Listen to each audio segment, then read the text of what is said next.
All right. Welcome back to Draws and Fades, episode 87. Preview of the Waste Management Phoenix Open in Scottsdale, Arizona at TPC Scottsdale. I'm your host, Owen Vrabel, joined by my co-host, Matthew Miller, What's going on, guys? Welcome back. and producer Nick Boss. What's going on, boys? How we doing? And our special guest, Luke. Luke sweated out on Twitter. He's coming off back-to-back outright winners. What's up, Luke?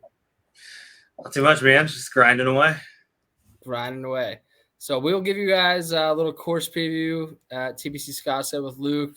Get his best bets of the week. I mean, he's coming off Tom Hoagie winner, Luke List winner, back-to-back weeks. We have another full field event. 17 of the top 30 players in the world in attendance this week. You know, Phoenix Open is always a place where the big dogs come to try to show off. So we'll give you our strategy for betting outrights, go through the list on FanDuel and top of the board, mid-range and long shots, and give you our picks as well. But we are joined by our special guest. So, Luke, what's up, man? Chilling, man. Yeah, Mondays are a lot more palatable when you get to go collect some money from the books. So I made this bet, this Tom Hoagie bet at a casino here that I've never bet at. It was the first time I've ever first time I've ever been in the building. But I saw on their app they had the best odds on Hoagie, so I went in there, made one bet, walked out, and then I walk in today, cashed that for a grip, and they were not happy with me. I'm sure they're like, "Who the hell is this asshole?" But it was pretty good, man. That was a fun little Sunday. Well, it's funny, too, because you prefaced your entire week with saying that it was going to be a gross card, and you led your card with Tom Hoagie. Yeah. So, yeah. Minwoo Lee followed after. There were a couple gross picks thereafter, but Tom Hoagie wins the event. At what point were you thinking that it was actually possible, to be honest? Because he went into in Sunday with the lead, but double bogey. So I mean, basically, I don't know. For the Amex 2 weeks ago, I kind of I went a little chalky and I got just smoked. Wasn't even close, and so it was just all these long shots. Hudson Swafford comes through, and I was just like, man, I feel like it's going to be the exact same thing at Pebble. It's the way they set it up. It's the field. It's this weird 3-course rotation. I don't have any interest in any of the top of the board. So I'm just going long shots. Obviously he comes out, shoots a 9 under on day one. And I was like, man, that's never good. You don't want your guy to peak on Thursday. It's all downhill from here. Friday was meh. And then Saturday he shoots that 4 under, 4 under a spyglass, and power kind of came back to the field and let everybody kind of hang around. And so I actually felt good. I texted, a lot of people texted me and DM'd me, and I was like, asking me about hedges and different things. And I was like, dude, I feel great about Hoagie. Why not? He shot a 9 under in the first round at Pebble. And so I was feeling pretty confident. And then, midway through the round, he's even par. And I'm like, that's not good. But then he's still basically within a shot or two of the lead. I didn't think that'd be a realistic possibility. And I was like, man, within 1 or 2 on the back 9, anything can happen. And sure enough, anything happened. So yeah, it was good. Yeah, and to be fair, there was never really a good hedge option for Cantlay. I mean, if you bet Spieth before he went nuclear on Saturday, there was that option. But sure, who was doing that? I had power, so I was thinking things are looking pretty good. But I've been here before.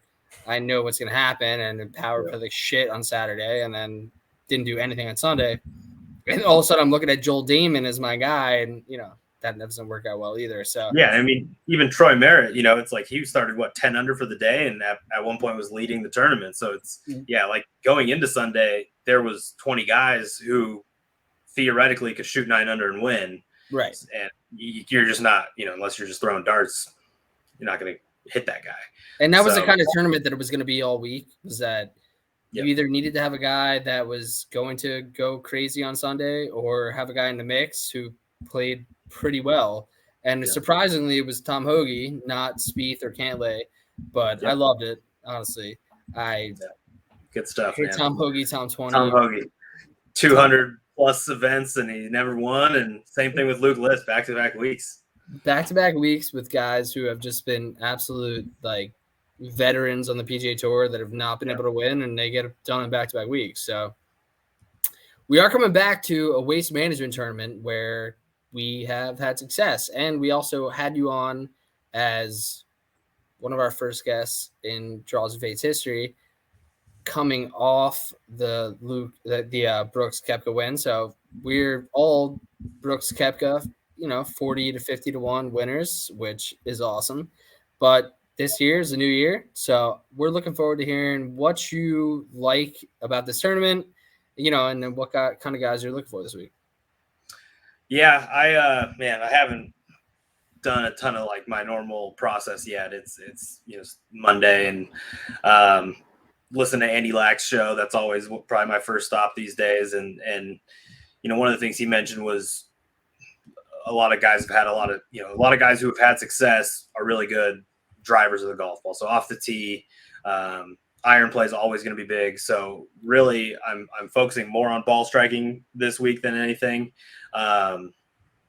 It's just a interesting event where, man, a lot of stuff can change really quickly. There's some drivable par fours. There's only the 3 par fives, which in my mind makes par fives more important. When there's less par fives, I think that you really have to score on them. So, I mean, if you can shoot, 8 under for the week on the par fives or 10 under for the week on the par fives, like you have a roadmap to victory. You just have to have a few other birdies mixed in and minimize the really big blow ups. So I'm looking at a bunch of different things, some course history, some recent form, ball striking, just in long term and short term ball striking.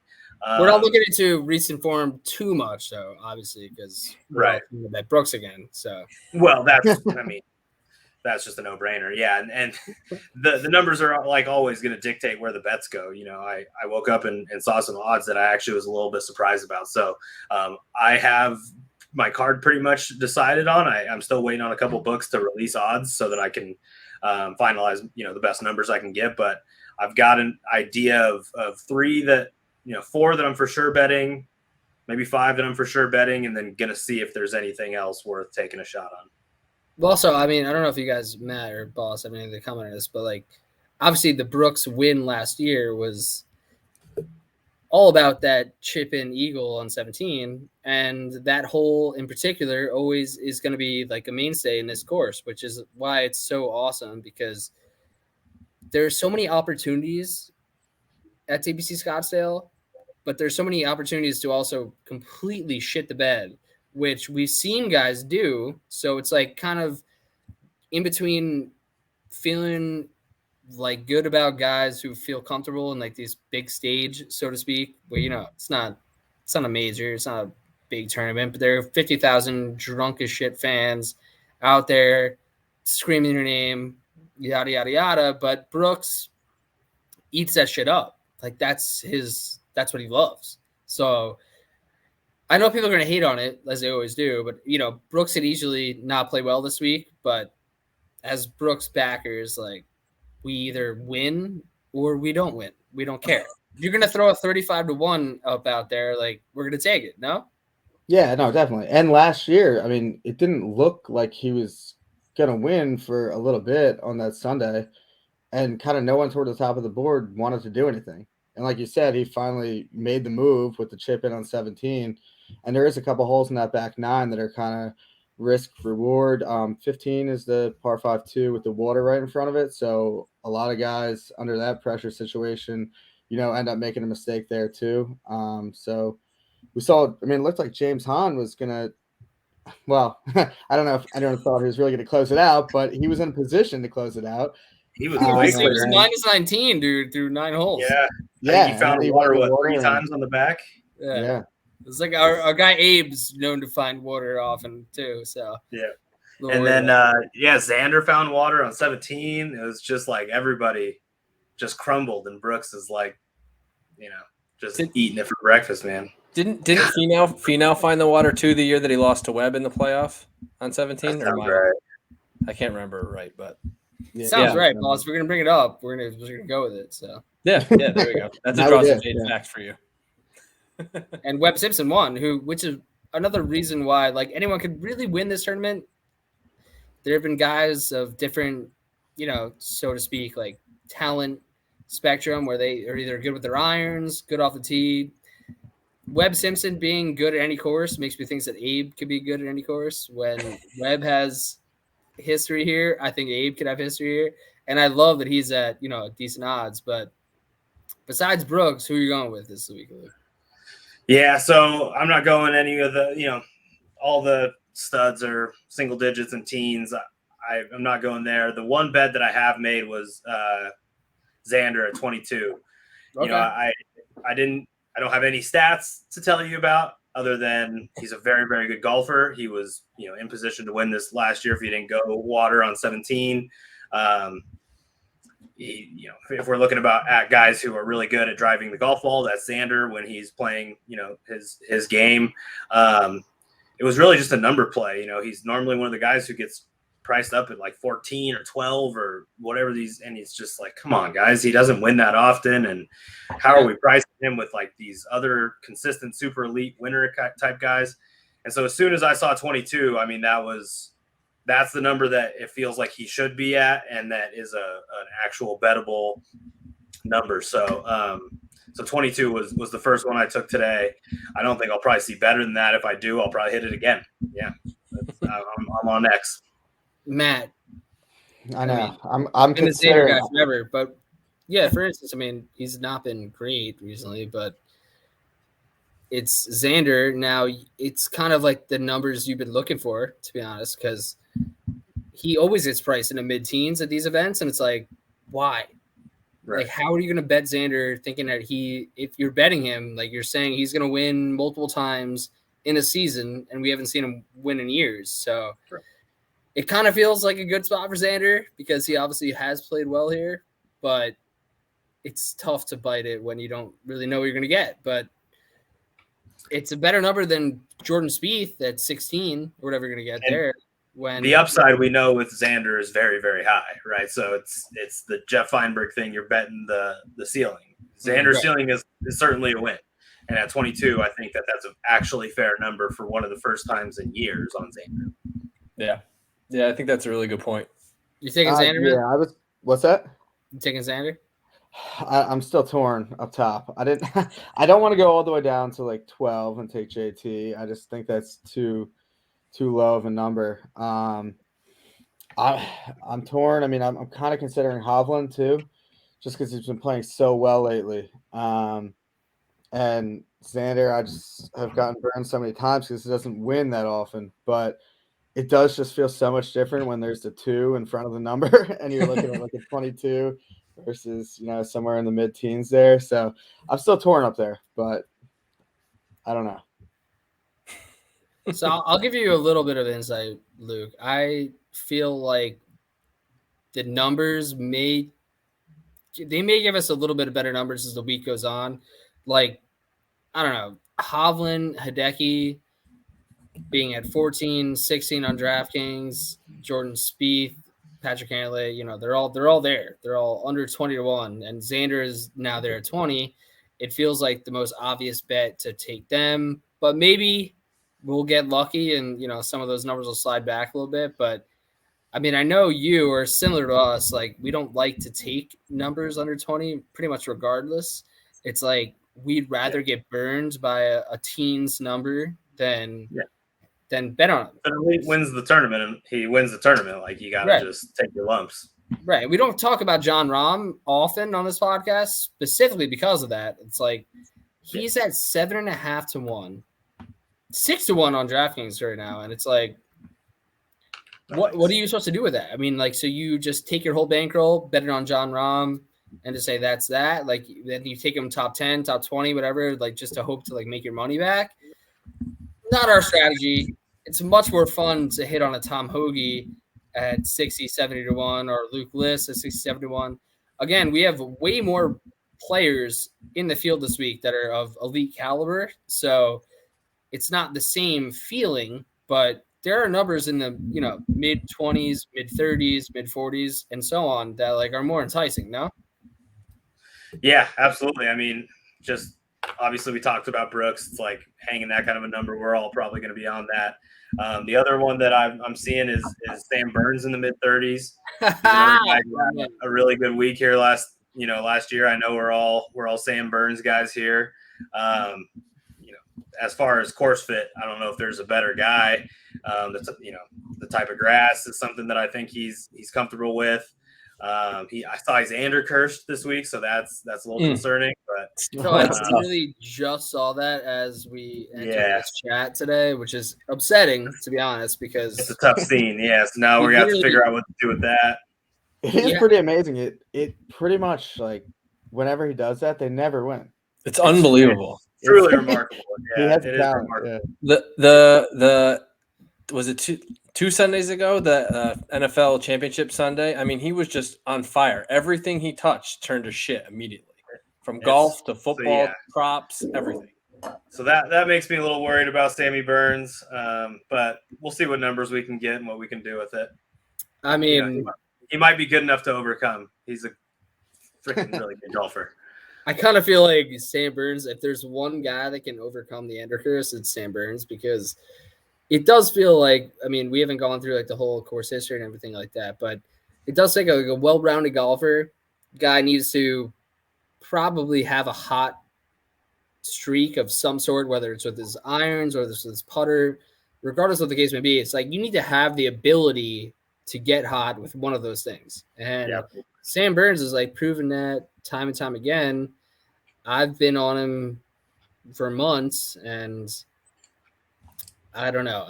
He's not like a mainstay at this course, so to speak, but he does have that like Xander type feel with also being, I don't know, he's won more often than Xander. We could also have a little LSU double on Sunday. Sam Burns wins the Waste Management. Joey Burrow wins the Super Bowl. Well, somebody put that out there. We need a little connect the dots. That would be quite the day. I've got a little onesie that I'll put my son in. That's LSU that we got like from a friend or something. I don't even know where it came from.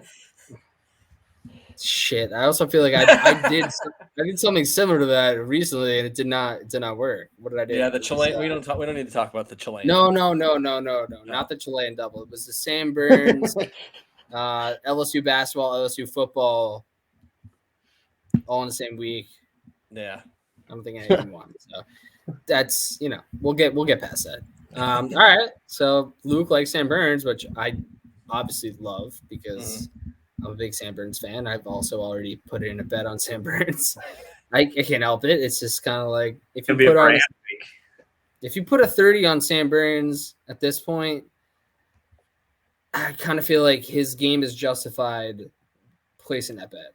I thought he was going to be like 20 or 25. So right, I get it. Like he's in a tougher field.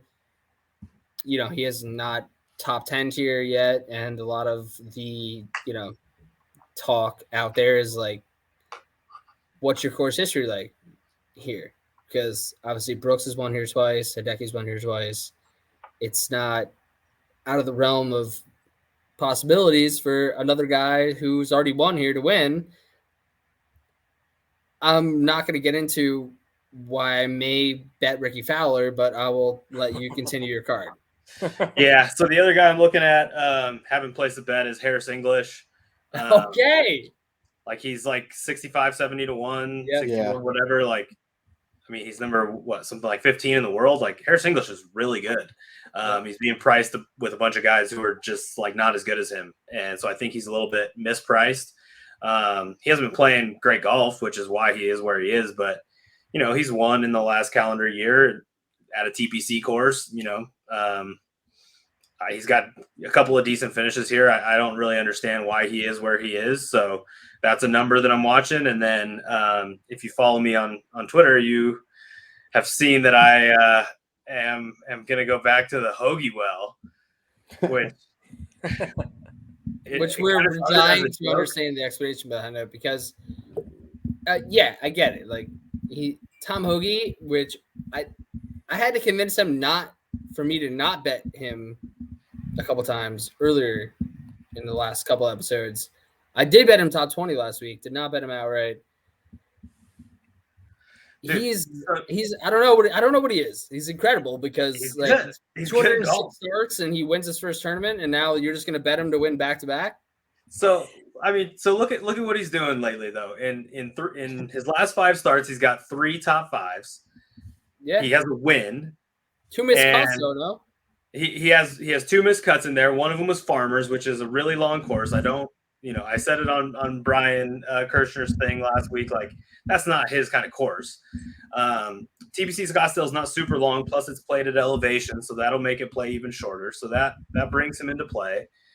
He's got the ball on a string right now, ball striking wise. I mean, he's just hitting the piss out of the ball, just center of the club face, just flushing it. And in the last 3 years that he's played this event, he's gained on average 3.5 strokes putting at this tournament the last 3 years. So if he can keep hitting the ball the way he is, putt the way he has the last 3 years here, why not, man? Why not Tom Hoge? He's like 9th in this field in the last 50 rounds, strokes gained total. I mean, he's like playing the kind of golf that like the elites are playing. He's playing that level of golf right now. He's jumped like 100 spots in the world rankings in the last couple months. I mean, the guy's playing some G, and he's 60-1 again, basically the same price. Obviously, way tougher field, which is why he would normally be, if he hadn't won, he'd probably be 100. But whatever, Right. He's a winner now. He's broken the seal. He didn't really celebrate. He said in an interview today he went straight to the course, and I have an inside source on Tom Hoge, whose mom lives in Phoenix. He's staying with his mom. All the mom lovers out there gotta love that. That's some good vibes. But I have a source that says he played this course like 3 or 4 weeks ago. Only played 9 holes, shot 5 under. So Shot 500 on 9 holes. On 9 holes, it's Tom Hoge weeks, boys. Just Oh, back to back Tom Hoge. It's gonna happen. I'm planting the flag, and that's the last. All right, thing fuck it. I'm going back to Tom Hoge with the top 20. And if I get back-to-back outright Tom Hoge plays, like, sue me. I'll take him outright with you, Luke. I'll jump on the bandwagon. God with you. damn it! Let's do it. Now I want to do it. Lead us into battle, my friend. I'm here. Yep, it's Tom Hoge week. Convince me otherwise. All right. Well, I'll convince you otherwise. He should be 120-1, but he's 60-1 now because he won, and it's like Harold Varner's at 50-1. He should be 100-1 too. Yeah. We've talked about this, Luke. Like, it's never Harold Varner week. All of a sudden, he wins this, in Saudi Arabia. So it's not anything can happen. It's not even a real place. I don't believe that it actually happened. Did anybody really see it happen? Going off that though, Bubba Watson is he back? I don't know, Watson man. Back? It's a Bubba course. You can play Bubba on Bubba courses, and if he's showing any bit of life, that's not a bad play. I'm not going to bet Bubba. I'm not going to fault anybody for betting Bubba. But yeah, hey, we'll see what happens, man. It's going to be fun. Lead it into the Super Bowl. We'll waste all our money on the Super Bowl after. It'll be great. That is exactly what we're going to do, which we're hoping to, make some money on golf prior to the Super Bowl. Obviously, we're going to have tons of prop bets in before then, but I think you just made our friend producer Boss, very happy by saying that Bubba is live this week. So love it. Congrats, Boss. Thank you. Yeah. All right, boys. I got a boogie though. I'll tune in for the rest of the show a little bit later. Appreciate you, Luke. Tell the wife and kids we say hi and love to you, bro. All right, guys. Have a good night. Later. All right. Gotta love some good insight from our friend Luke. That was Luke. Luke sweated out. Tom Hoge week. Man, yeah. I mean, come on, Luke. I hope he listens to this because Luke, dude, there's not a chance in hell that Tom Hoge goes back to back on the PGA Tour. This is not gonna happen. There's no chance. So I have a hard time not betting Tom Hoge top 20 again because it obviously worked last week, but I'm not going to be doing him at 60-1 because there's so many other bets. There's so many bets that you could make that aren't Tom Hoge. So, oh man, I love Luke. So that was awesome. Matt, I guess we'll kind of just retrack a little bit. I don't know if you have a little bit of insight on the course, but we'll get into our best bets. It's like 25 minutes. We get into a little TBC Scottsdale information, and we'll go into a FanDuel. Yeah, I mean, I think he touched on a lot of good things with, you know, a lot of tee to green, you know, good drivers of the golf ball, good approach game, obviously crucial here. Something that I think's kind of important, and I got into it a little bit, talking about, you know, 15 and 17, and Luke kind of mentioned it with only being three par fives.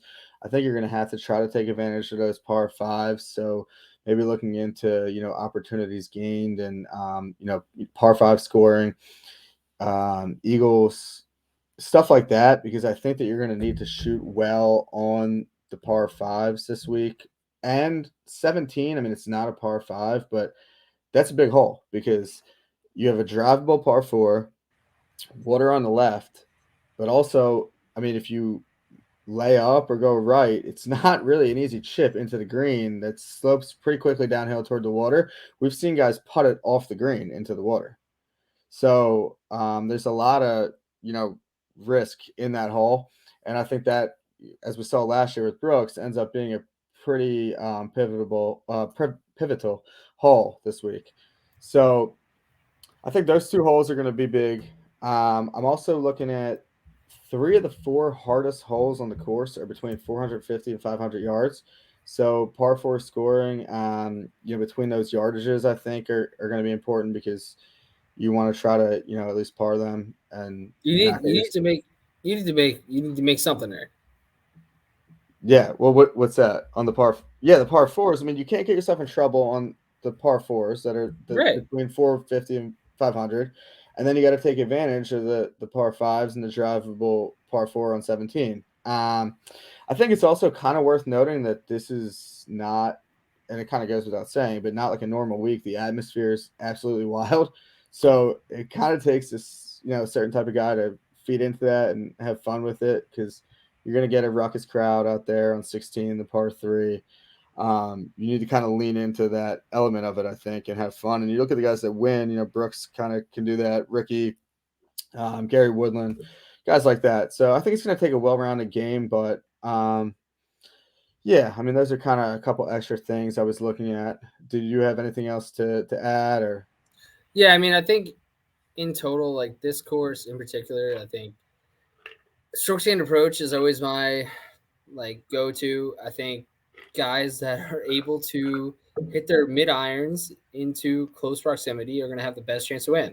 And at the end of the day, this course has proven to show that you don't have to be the best putter. I mean, Hideki Matsuyama's had success here, obviously, and Tony Finau's had success here. Before Webb Simpson really figured out his putting, he's had success here. So it's not a putting course. I mean, it's not like you need to be the best of the putter to give yourself a chance to win at the end of the day. I also think that elite players that are in this field are going to win, and that's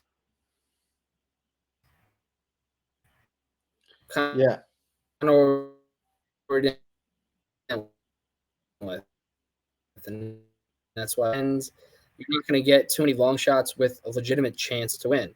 Granted, there have been a few, but it's few and far between, where at the end of the day, this is a type of event that feels not major like. I don't think you can go without saying that, where it's fucking awesome. Like there's 50,000 fans there this year, which is different from the COVID year where they only had like 5,000. And we have people going crazy on pretty much every hole. Yeah. 16 being obviously the most crazy, but if you're just a regular guy, you know, in the 100 to 200 range of the, you know, official world golf ranking, you probably don't witness this type of atmosphere that often. And I think it's hard for some of these guys to adapt to that. So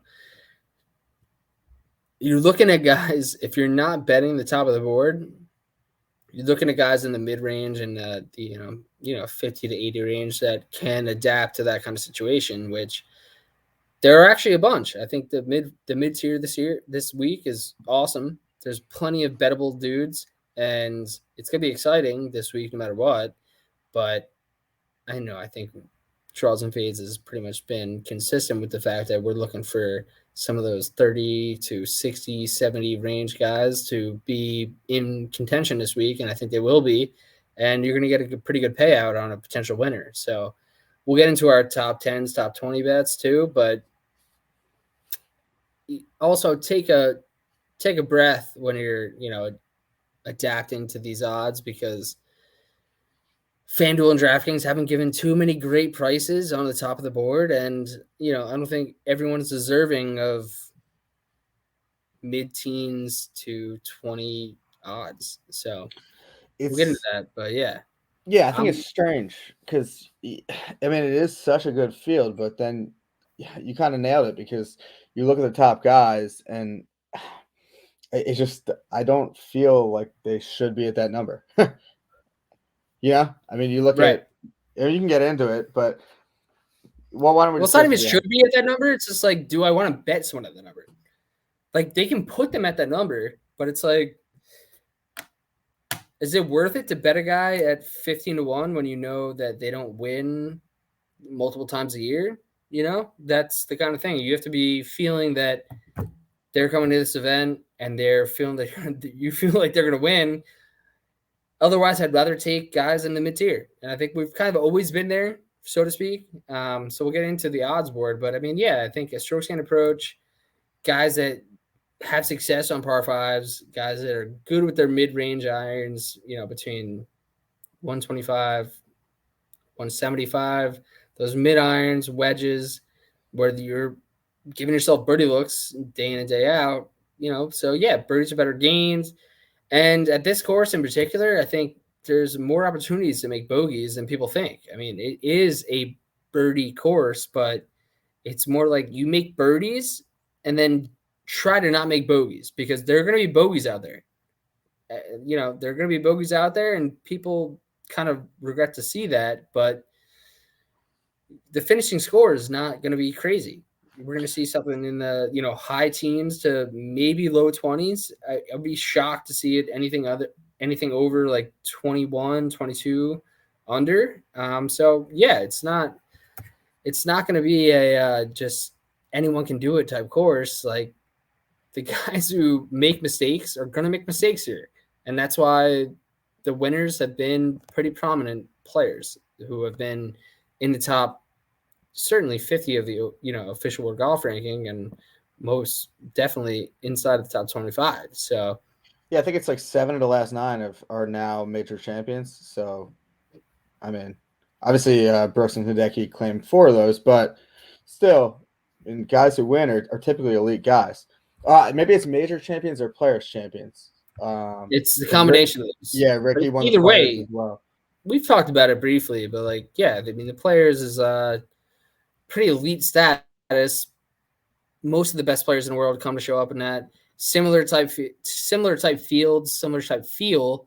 TPC course. It's not out of this world to expect a guy under 40-1 to win this tournament. Like, that's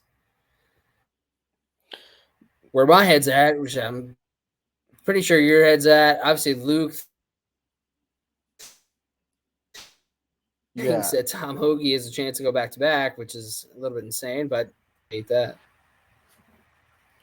But we'll go into the odds list here. I'll be using DraftKings, and I'll try to pull up a little FanDuel as well. But right now, DraftKings has John Rahm at 6-1, which is insane. So John Rahm at 6-1, Justin Thomas at 10-1, then Hideki, Victor Hovland, Patrick Cantlay, Jordan Spieth, all between 14 and 16. And I guess we'll start there. We'll try to go through this quickly, but those guys are at the top of the board. And like we just mentioned, the best players in the world, elite golfers, have the best shot here. Whether it be the fact that it's a little bit ramped up with the amount of fans that are there and the adrenaline.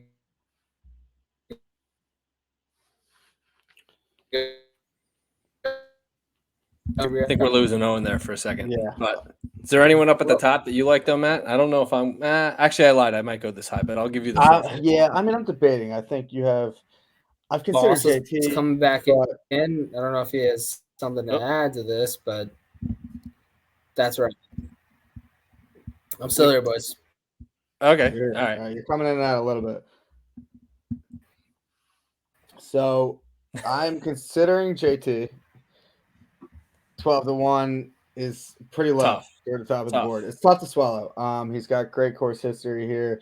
13th last year, and then 2/3 in a row after that. He putts really well on this course, but it's tough to swallow that high up. I was also considering Victor Hovland just because he's been playing so well lately. 3 wins in since November. He won Mayakoba, the Hero World Challenge, and he just won over in the Middle East.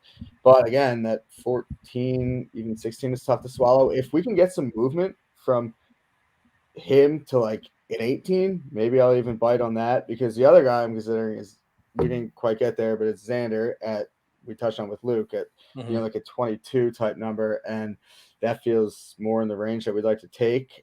He's got good course history as well, but obviously, as we touched on, the concern is the win equity. So I've pretty much decided that I'm going to do this. I'm not going to include Justin Thomas on my card, but I'm going to live bet him pretty much no matter what. I'm going to bet Justin Thomas this week. It's just not going to be in my official card, so to speak, because I think that the way that the odds boards work, you see a little fluctuation during Thursday round. So John Rahm gets off hot, pretty much anyone gets off hot. We have 17 of the top 30 golfers here this week. I suggest waiting to bet on Justin Thomas. I get it. If he starts off birdie, he's probably going to be down below plus 500. So yeah. I'm willing to risk that and start my card elsewhere. But I really want to bet Justin Thomas this week. I'm just not willing to bet at 12-1. I'm looking for an 18 to 25 type bet, which sounds greedy, which probably is greedy, but I just can't. I want more. So, well, this is what I might do too. I mean, I might just wait till the tee times come out and then just see if he's got an afternoon tee time on Thursday, see if somebody gets off to a hot start, and then just take him at that number. I'm going to do basically what I'm saying. Yeah, no, I know. I'm going to delay. Well, I'm going to delay the top of my card regardless, because I want to see either Hovland move or. All right. Well, I'm just going to come out and say it. I clearly don't trust Xander, and I don't want to take him. So I'm waiting for either Hovland to move or Justin Thomas or something to happen, because I don't think Xander even wins enough to take him at 22. Okay. I think that's smart, though, because, I looked at this, too, and, yeah, there's a lot of good guys in this field, but there was no one slapping me in the face up from the top saying, anchor your card with this guy up here. So I think, as we'll get to, there's a decent amount of guys in the back half of that, 30 to 60 range that we like, that we can kind of lock in because we think they're going to go up, and they're not going to – those are the best odds we're going to get, hopefully. But as long as you leave yourself some bankroll to jump on a guy like a JT, if he gets some better odds there, then you're good. So it's all about, organizing it properly and not going too gung-ho before the tournament even starts sometimes. Yeah, well, that's fair, boss. But I also remember you saying before we got into the programming that we are dealing with right now that you like Hideki Matsuyama. So you brought yourself into this conversation. Why don't you talk about how you're going to bet Hideki Matsuyama at 14-1? I do, but I also don't think he's 16, but not much better. But I also am not really locked in on that. The guys I'm locked in are later in the card. And the more I've been talking, the more I'm deciding that probably isn't a bet I'm going to make. So that's where we're at. Right. Things are moving. We're taking in information. We're processing, and we're making informed decisions here. That's what we do on Draws and Fades. Everyone knows that. I like that. Yeah, we're the most informed podcast of all time. Obviously, everyone knows that. People are listening. All the Luke followers that are hopefully still listening.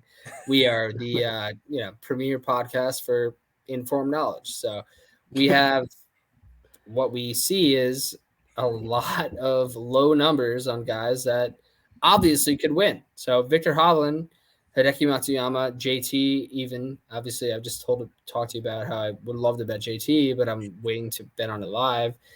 It's not super enticing to bet anyone under 21, especially in this tournament where there are a lot of the top golfers here. So I'll touch on Spieth for a second because I think his number is way too low. He was just in a field where it was absolute trash, and he probably should have won, but he let Tom Hoagie beat him.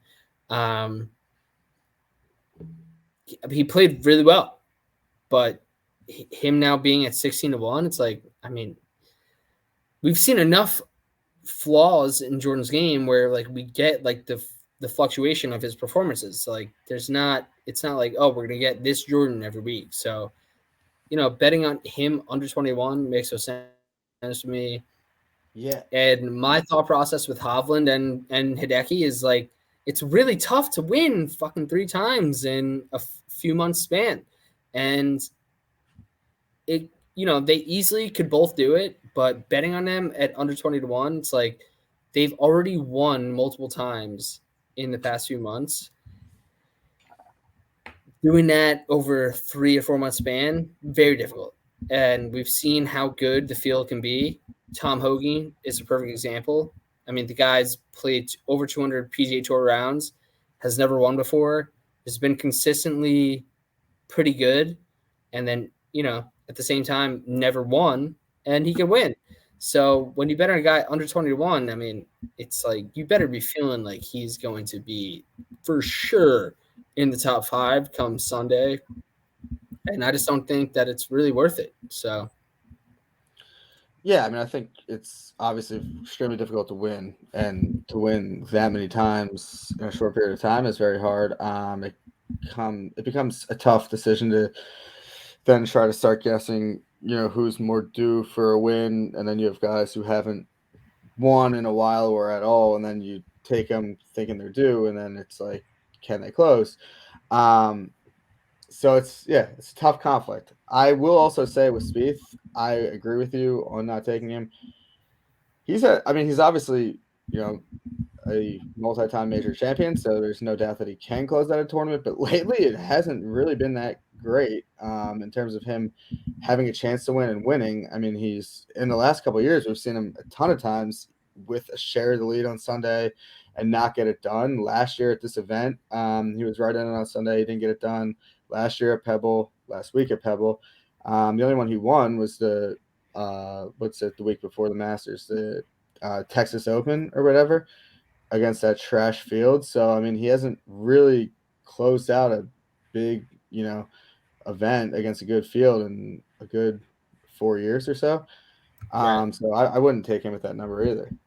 Right. So we're going to move on because that's what we do here. Because, top of the board is kind of shitty at some points when you're betting guys under 25-1.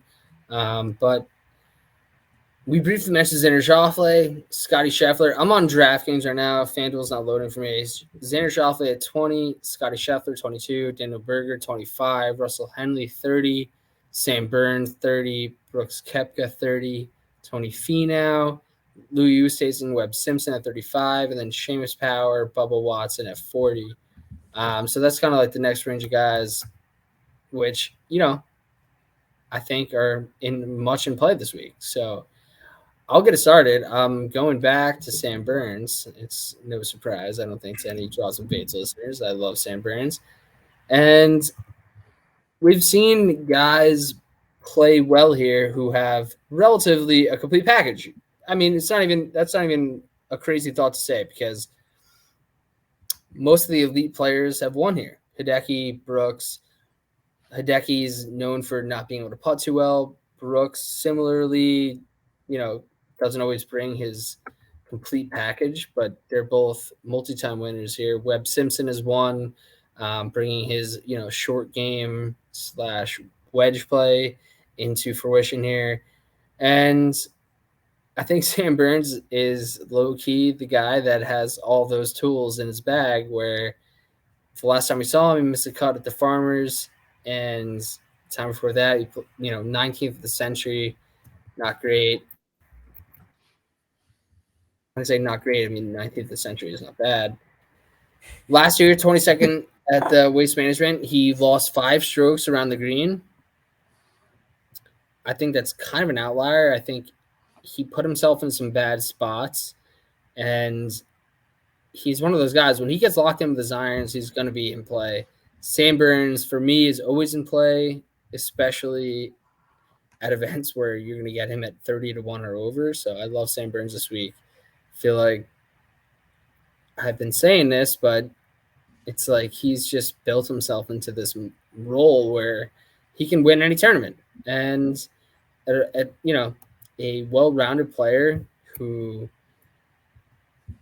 basically has it all. And for me, obviously always models out well, but I just like him this week at 30-1. So Yeah, I mean, I don't think it's a bad play here. I don't think it's a bad fit. I had my reservations about him at Torrey Pines. I think sometimes he doesn't play the tough courses as well. But this week, a lot of birdies out there. I think he's a guy who could take advantage of some of those opportunities like we talked about. So yeah, I don't hate it. Well, yeah, I mean, also he's sixth in birdies or betters gained over his last 36 rounds, third in bogeys avoided, which I think we talked about it. I think those are going to be pretty prominent stats this week. He's always done well on the par fives, putts well on Bermuda. I mean, obviously it's not a complete Bermuda type surface, but I like Sam Burns this week. Yeah, I don't think anyone's going to be surprised by it. So, Matt, I'll let you open the floor with anyone else you like in the guys I just mentioned. Yeah, we touched on it with Luke, but Brooks, I'm going to be on. We went on him last year. Yeah, I mean it's one of those things. He's, needless to say, not playing well. So it's more of a numbers play. It's a Brooks on a Brooks course. I mean, a lot of people say he only cares about the majors, whatever. He's won this tournament twice, so I think you can clearly make the case that he cares about this event as well. He has, good history here, obviously 2-time winner. So I think, he wasn't playing great going into this event last year.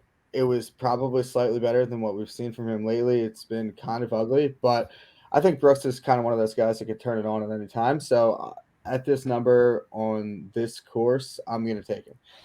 It's worth a number every day of the week. I mean, basically, you see Brooks Koepka over 30-1 in a tournament he's won twice. Like, yeah, get the fuck out of here. I'm going to take it. So I'm just going to leave it at that. I'll take a Brooks Koepka as well. And I'm playing Scotty Scheffler.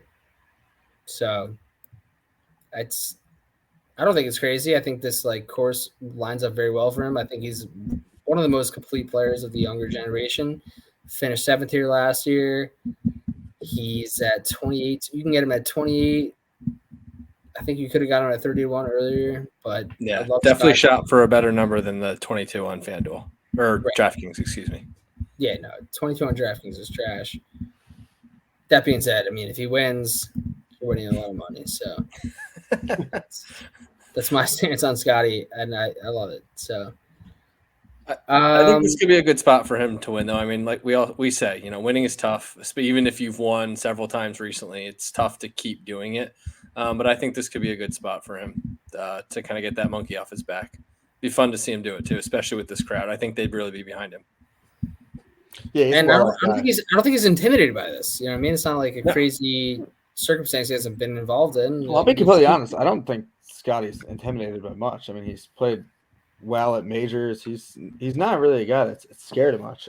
He just hasn't really put it all together for a win. I think he's due pretty soon.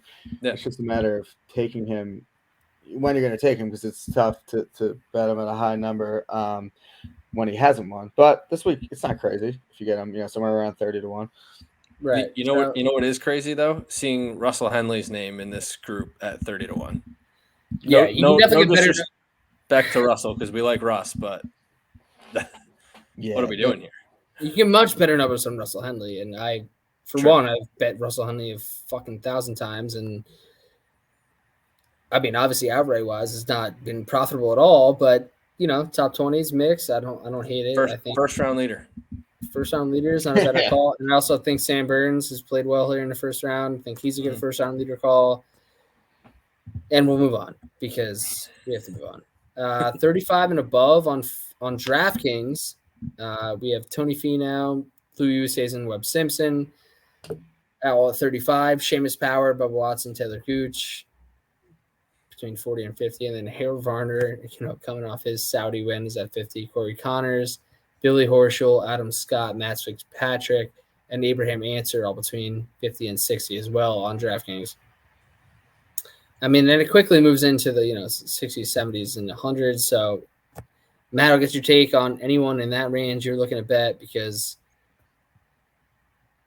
it's it's not super enticing, but there's some numbers that are slashed there. So yeah, there's a few guys that I couldn't resist at the number. I'll start with the obvious, Abe, 50-1. I mean, we've taken him at far worse. Now that he's back to 50, I think he actually. It's a beautiful thing. Yeah, it presents some value on him. I mean, it's a Webb Simpson course.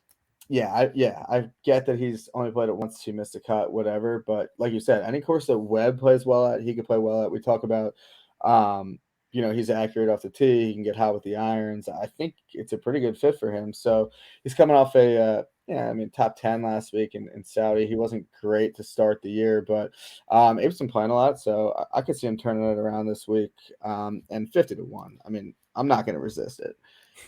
No, it's not like you have to go back that far. Like, we go back to September last year, finished 9th at the Tour Championship, 14th at the CJ Cup, which again is more like a desert type feel. Yeah. 7th in Mayakoba. Didn't play well at the Sony or the Amex. It's actually awesome because we get Abe at 50 again. So I don't fucking give a shit what anyone says. Like, I get Abe at 50. I'm taking it. I've seen 55, so I'm going to take that 100%. Well, when I say I'm going to take it, I already took it. So Abe is locked in. I love it. Again, I just briefly mentioned it, but anytime a Webb Simpson type feel, Abe Answer is right there. Like, now long off the tee, very accurate. He's going to be gaining strokes off the tee, just in proximity to being, in position to make good approach shots. And he's shown to be good with his mid-range irons, and I love Abe in that type of scenario.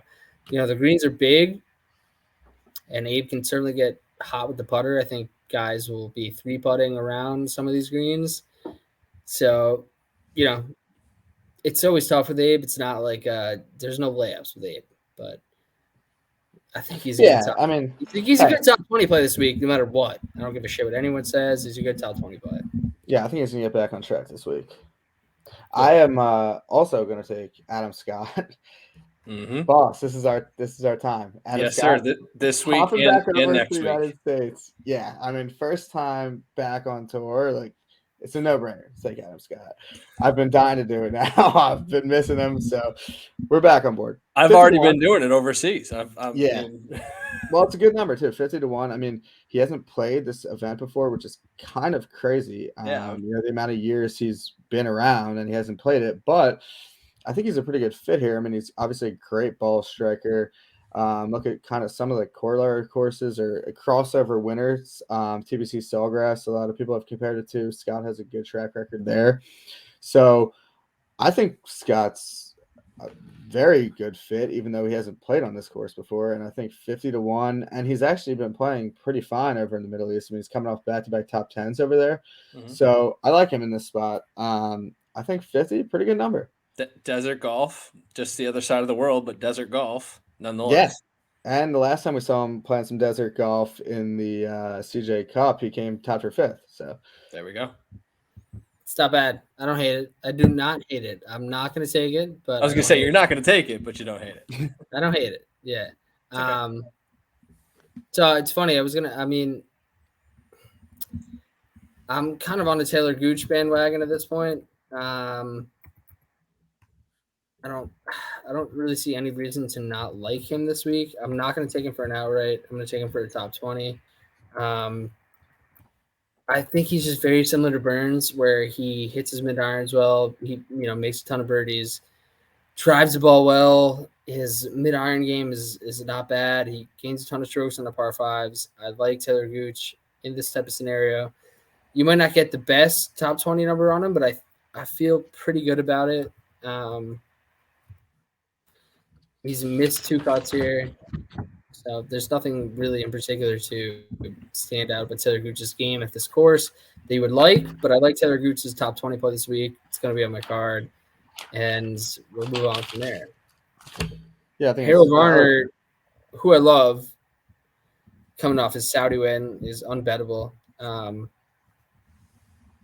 I pretty much feel that way pretty much in any market. I mean, he easily could come top 20 cash, but he should be double the price what he's at coming off his win. Like I feel more of him in the 90 to 100 range, and here he is because of coming off that win. So I'm easily able to move past that.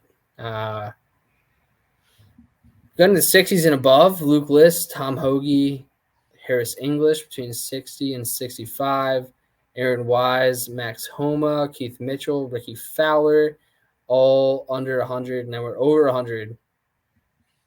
So I guess I'll just lead that off with I'm going to take Ricky Fowler for a top 20 this week. It should be no surprise. I don't really think that you're crazy if you bet Ricky Fowler to win this week. I mean, you're crazy, but I kind of if you're that crazy, I love it because he deserves that kind of praise of the scores. He's a former champion. It's been not good. Everyone can admit to that. It's been very, very bad, to be honest. Back-to-back mixed cuts, Farmers in the Amex, Mayakoba, not good. Zozo, not good. Played well at the CJ Cup.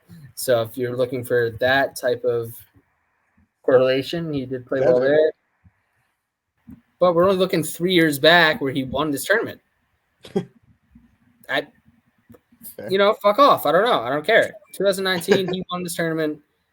2018, he came in 11. 2017, he came in 4. 2016, he runner-up.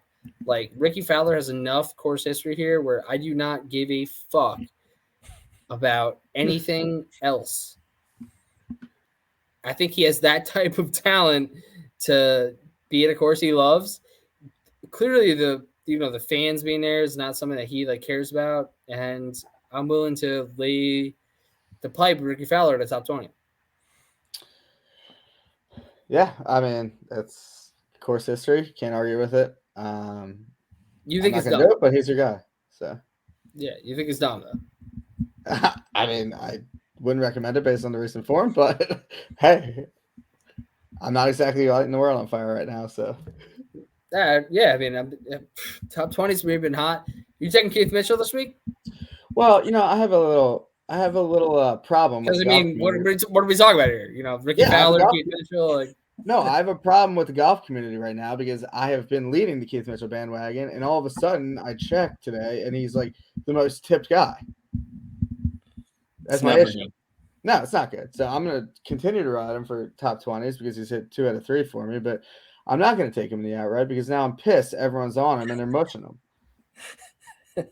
It's quite the predicament you found yourself in. Yeah, I mean, I'm shocked.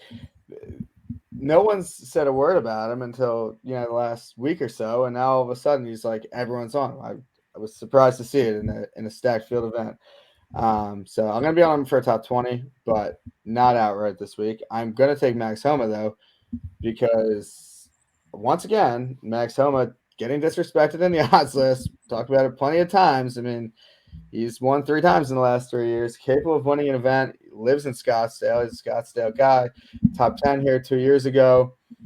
I'm on Homa. Half the field lives in Scottsdale, dude. Yeah, well, he's one of them.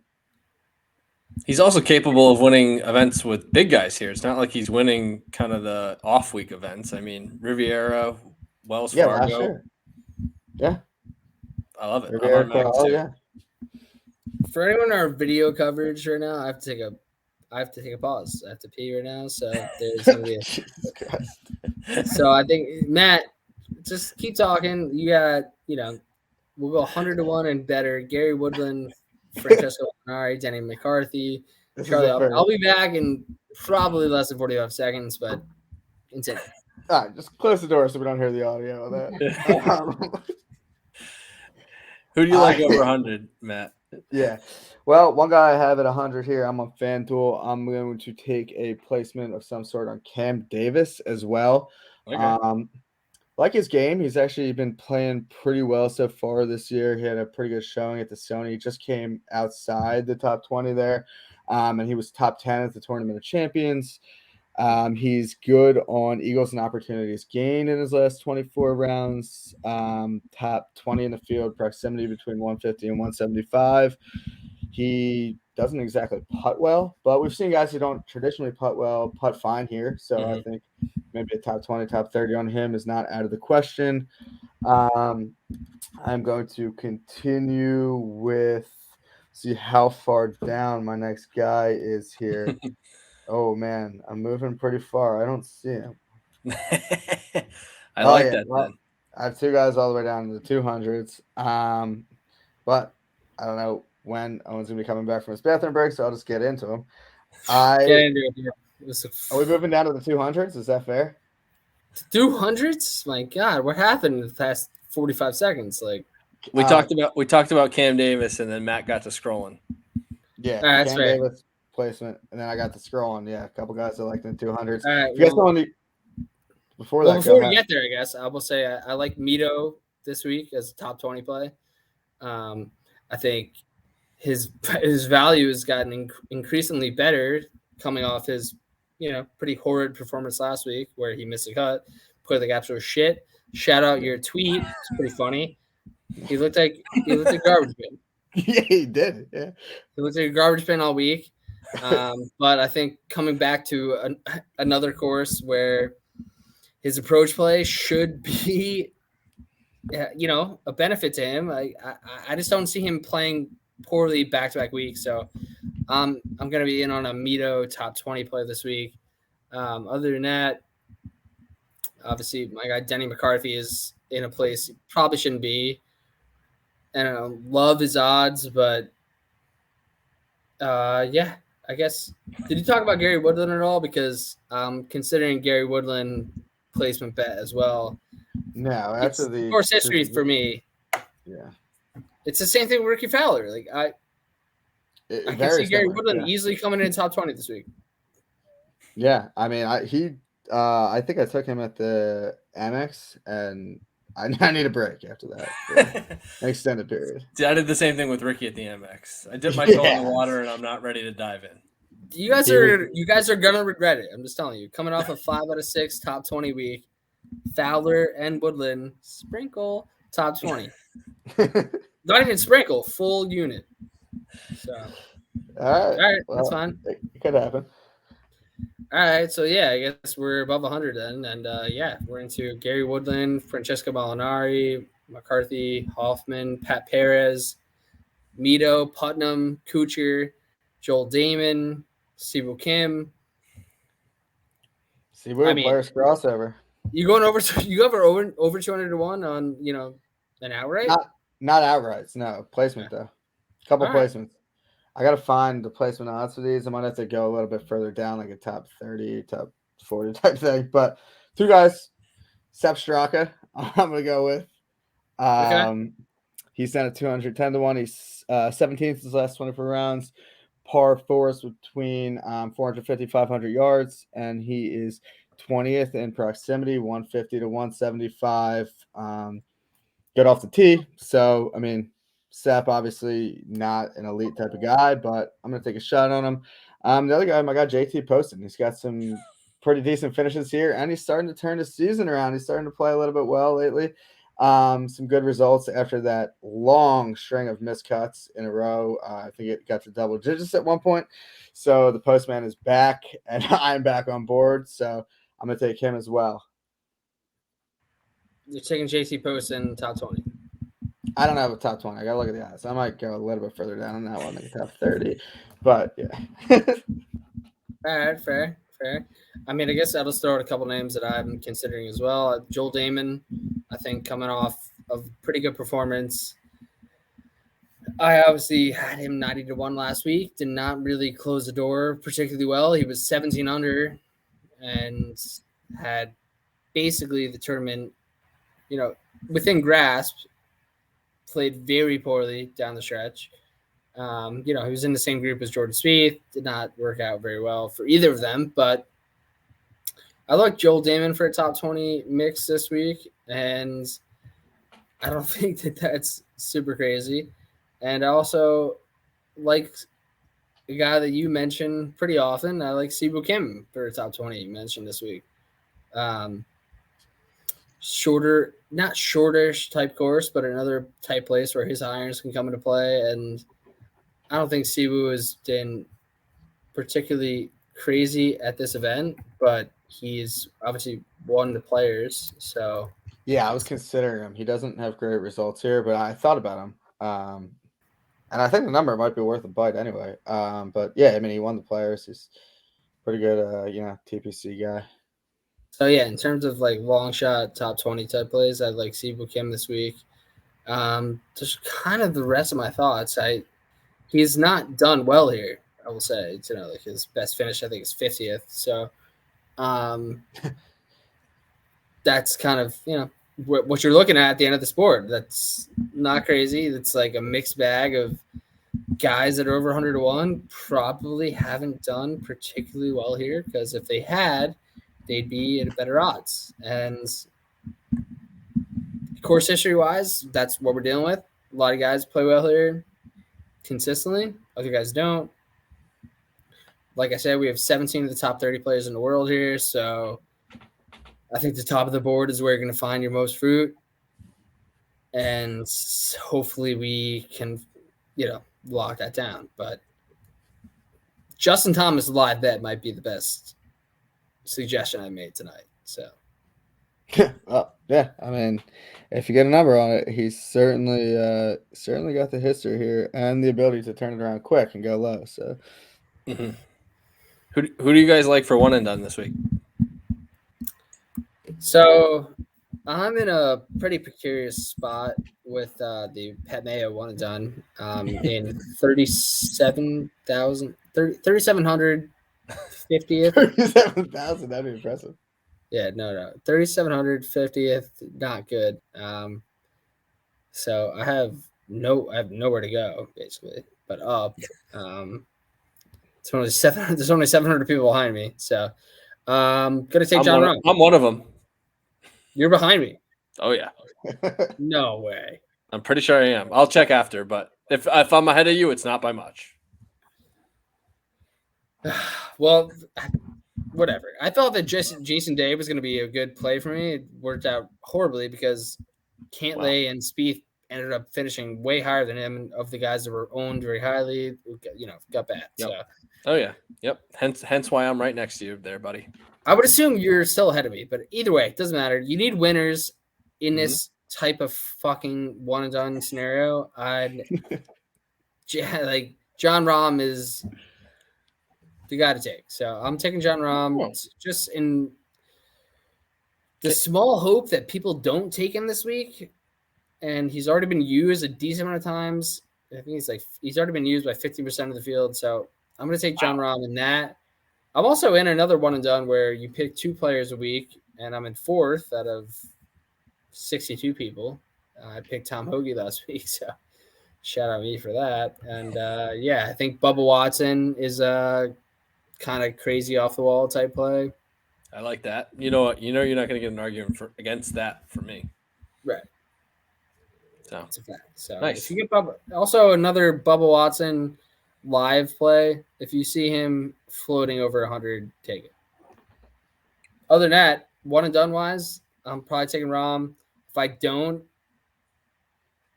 I'm gonna be very unsure what I'm gonna do, because I've already taken Xander in Pat Mayo. So are you holding JT for something specific? I'm taking JT. Obviously, you like JT a lot. You're looking for him live. Right. Yeah. No thoughts for one and done though. You want him down the road somewhere? Yeah, I want him down the road somewhere. Okay. I'm a little bit kind of feel like JT's. Yeah, maybe he could win here, but he hasn't, so I'm not gonna not honed in on that. Okay. You're taking JT though, Matt? I'm taking JT. Yeah. Interesting. Yeah. I think he's gonna play. I think he's gonna come in the top 10. So I'm gonna take him. Yeah. I mean, I don't know if I can get there in the outright because of the number, but one and done seems pretty safe. Shit, I might do that too. I have Hideki locked in, but now I'm questioning everything I've already thought this week. So I have some reflection to do before I put anything in. So, but as of now, I have Hideki. Subject to change. Fair enough. I mean, as of now, locked in, I have Scheffler, Burns, Brooks, and Answer to win. Nice. Other than that, it's a little bit of a crapshoot. I did very well in my top 20s, being relatively conservative. So I'm going to try to do the same this week. Look out on Twitter for those picks. I think that similar to last week, way different of a field. The plus 200 to plus 300 range is where you want to live. You hit 2 of those out of 6, you're going to be making money. So I don't hate that like level field. I think I mentioned those a bunch this week. So I didn't really get too deep into the crazy top 20s this week, and I don't think it's worth it. So I'm going to stick with the game plan of sticking with guys in the mid range for top 20s, and I think that's a profitable way to go about it. Yeah, I agree. I did kind of a similar thing last week. Threw in a couple top 30s in there. End up coming out profitable on the placements. So right now I'm going to be looking for a number up top. If Hovland moves down, potentially taking him. You will see that when the card comes out, if that happens. Other than that, Brooks, Abe, Adam Scott, Max Homa for sure, and then top 20 on Keith Mitchell, Max Homa, Adam Scott, and then probably top 30 plays on Seth Straka, JT Poston, and Cam Davis. All right, that's fair enough. I mean, boss, I don't think you really referenced your outright plays besides you wanted to play Hideki. I'm thinking about doing Hideki. I also might split that and do Scheffler and Burns because I can do those two for the price of Hideki. So I might go that way and join you. Judging by your reaction, I think you support that. It's a smart play. I expect nothing less from you. I appreciate that. It's been good. It's been a good half year for me, boss. So it has. You're rolling it well. So I can't argue with that for sure. I will definitely be on Bubba though. He's my guy, especially on a Bubba track. I'm back on it. You can't talk me off. Adam Scott, also my guy, and Max Homa too. So those three are definitely be on, and I'm leaning towards Scheffler and Burns towards the top. So that's where I'm at. I love it. All right. Well, we got the Genesis next week, and we'll roll from there. But other than that, another week in the books for Draws and Fades. I'm hoping we come out victorious. Shout out Luke, sweat it out. Our boy Luke. I mean, what's there to say? Hit on Tom Hoagie and Luke List in the past 2 weeks, and we hit on Brooks Koepka together last year. So hopefully good vibes are rolling. Boss, you're going to be sad if you don't join on the Brooks train. I'm not doing it. We'll be with you guys next week, and thanks for listening. See you guys next week.